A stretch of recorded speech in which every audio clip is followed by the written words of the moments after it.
Hello everyone! I hope you're ready for another adventure because today Wayne reads Winnie the Pooh by A.A. Milne. Always remember that as we go along with these adventures, all you have to do is press the CC button in your YouTube link to be able to follow along with the story and practice reading the words. Now, who do you think is going to come for today's adventure? Probably should be someone from the book. I wonder who it could be. Why? Winnie the Pooh is here to join us for the start of this adventure. Are you ready, Winnie the Pooh? Awesome. Winnie the Pooh is ready. Let's jump in. Chapter 1. We are introduced to Winnie the Pooh, that's you, and some bees, and the story begins. Here's Edward Bear coming downstairs. Bump, bump, bump. On the back of his head, behind Christopher Robin. It is, as far as he knows, the only way of coming downstairs. But sometimes he feels that there is another way. If only he could stop bumping for a moment and think of it. And then he feels that perhaps there isn't. Anyhow, here he is at the bottom and ready to be introduced to you. Winnie the Pooh. When I first heard his name, I said, just as you are going to say, but I thought he was a boy. So did I, said Christopher Robin. Then you can't call him Winnie. I don't. But you said he's Winnie the Pooh. Don't you know what there means? Ah, yes. Now I do, I said quickly. And I hope you do too, because it is all the explanation you are going to get. Sometimes Winnie the Pooh likes a game of sort when he comes downstairs, and sometimes he likes to sit quietly in front of the fire and listen to a story. This evening, what about a story? Said Christopher Robin. What about a story? I said. Could you very sweetly tell Winnie the Pooh one? I suppose I could, I said. What sort of stories does he like? About himself, because he's that sort of bear. Oh, I see. So could you very sweetly? I'll try, I said. So I tried. Once upon a time, a very long time ago now, about last Friday, Winnie the Pooh lived in a forest all by himself under the name of Sanders. What does under the name of Sanders mean? Asked Christopher Robin. It means he had the name over the door in gold letters, and he lived under it. Winnie the Pooh wasn't quite sure, said Christopher Robin. Now I am, said a growly voice. Then I will go on, I said.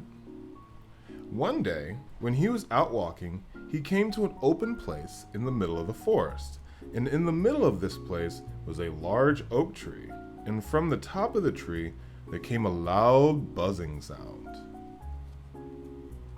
Winnie the Pooh sat down at the foot of the tree, put his head between his paws, and began to think. First, all he said to himself, that buzzing noise means something. You don't get a buzzing noise like that, just buzzing, without it meaning something. There's a buzzing noise, somebody's making a buzzing noise. And the only reason for making a buzzing noise that I know of is if you're a bee. Then he thought another long time and said, and the only reason for being a bee that I know of is making honey. And then he got up and said, and the only reason for making honey is so that I can eat it. So he began to climb the tree. He climbed, and he climbed, and he climbed, and as he climbed, he sang a little song to himself. It went like this. Isn't it funny how a bear likes honey? Buzz, buzz, buzz. I wonder why he does. Then he climbed a little further, and a little further, and then just a little further. By the time he thought of another song.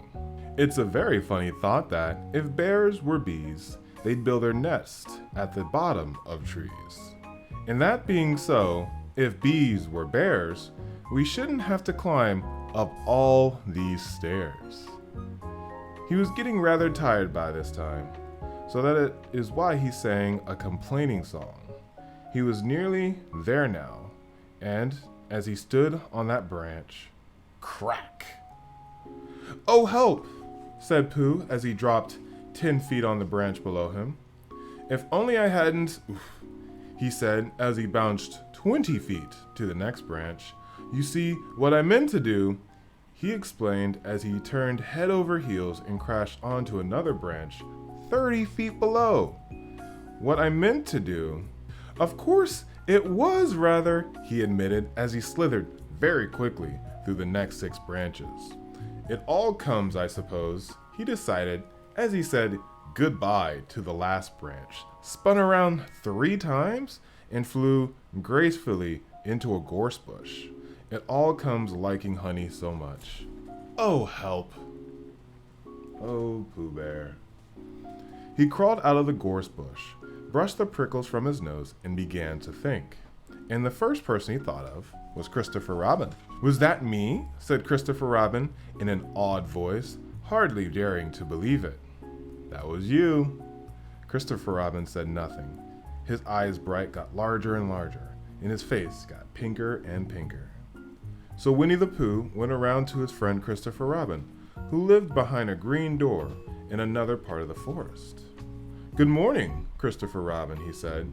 "Good morning, Winnie the Pooh," he said. "I wonder if you've got such a thing as a balloon about you." "A balloon?" "Yes. I just said to myself coming along, I wonder if Christopher Robin has such a thing as a balloon about him. I just said it to myself, thinking a balloon, and wondering." "What do you want a balloon for?" he said. Winnie the Pooh looked around to see that nobody was listening, put his paw to his mouth, and said in a deep whisper, "Honey." "But you don't get honey with balloons." "I do," said Pooh. "Well, it just happened that you had been to a party the day before at a house for your friend Piglet, and you had a balloon at that party. You had a big green balloon, and one of Rabbit's relations had a big blue one, and had left it behind, being really too young to go to a party at all. So you had brought the green one and the blue one home with you. Which one would you like?" you asked Pooh. He put his head between his paws and thought carefully. "I like this," he said. "When you go after honey with a balloon, the great thing is not to let the bees know that you're coming. Now, if you have a green balloon, they might think you're part of the tree and not notice. And if you have a blue balloon, they might think that you're only part of the sky and not notice you. The question is, which is most likely? Wouldn't they notice you underneath the balloon, you asked? They might, or they might not," said Winnie the Pooh. "You never can tell with bees." He thought for a moment. "I shall try to make look like a black cloud. That will deceive them." "Then you had better have the blue balloon," he said. And so it was decided. Well, you both went out with the blue balloon, and you took your gun with you, just in case you always did, and Winnie the Pooh went to a very muddy place that he knew of and rolled until he was black all over. And then, when the balloon was blown up as big, and you and Pooh were both holding onto the string, you let go suddenly, and Pooh floated gracefully up into the air and stayed there, level with the top of the tree, and about 20 feet from it. "Hooray!" you shouted. "Isn't that fine?" shouted Winnie the Pooh down to you. "What do I look like?" "You look like a bear holding on to a balloon," you said. "Not," said Pooh anxiously, "like a small black cloud in the sky?" "Not very much." Well, perhaps from up here it looks different. And as I say, you can never tell with bees." There was no wind to blow him nearer to the tree, so there he stayed. He could see the honey, he could smell the honey, but he couldn't quite reach the honey. After a little while, he called down to you. "Christopher Robin," he said in a loud whisper. "Hello. I think the bees suspect something. What sort of thing?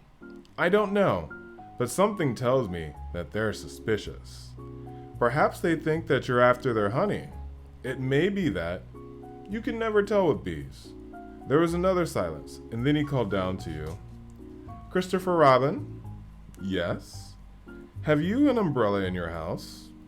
I think so. I wish you could bring it out here and walk up and down with it, and look up at me every now and then and say, "Tut tut, it looks like rain." I think if you did that, it would help with the deception which we are practicing on the bees. Well, you laughed to yourself. Silly old bear. But you didn't say it aloud because you were so fond of him, and you went home for your umbrella. Oh, there you are, called down Winnie the Pooh, as soon as you got back to the tree. I was beginning to get anxious.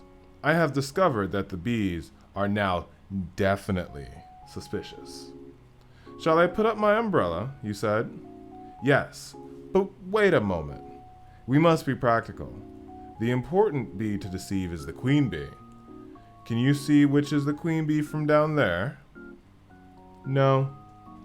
A pity. Well now, if you walk up and down with your umbrella saying, "Tut tut, it looks like rain," I shall do what I can by singing a little cloud song. Such a cloud song might sing, "Go." So, while you walked up and down and wondered if it would rain, Winnie the Pooh sang this song. How sweet to be a cloud, floating in the blue. Every little cloud always sings aloud. How sweet to be a cloud, floating in the blue. It makes him very proud to be a little cloud. The bees were still buzzing as suspiciously as ever. Some of them, indeed, left their nests and flew all around the cloud as it began to second verse of this song. And one bee sat on the nose of the cloud for a moment and then got up again. Christopher, ow! Robin, cried the cloud. Yes? I have been thinking, and I have come to a very important decision. These are the wrong sort of bees. Are they? Quite the wrong sort. So I should think that they make the wrong sort of honey. Shouldn't you? Would they? Yes, I think I shall come down. How? Asked Pooh. Winnie the Pooh hadn't thought about this. If he let go of the string, he would fall bump, and he didn't like the idea of that. So he thought for a long time, and then he said, Christopher Robin, you must shoot the balloon with your gun. Have you got your gun?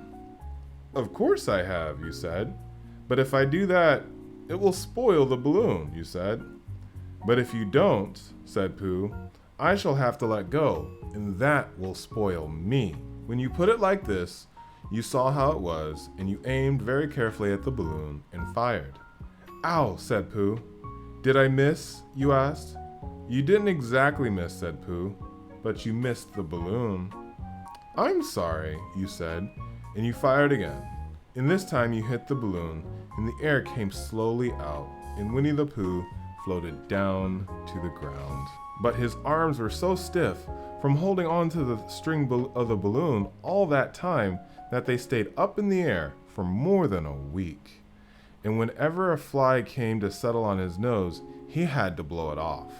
And I think, but I'm not sure, that this is why he was always called Pooh.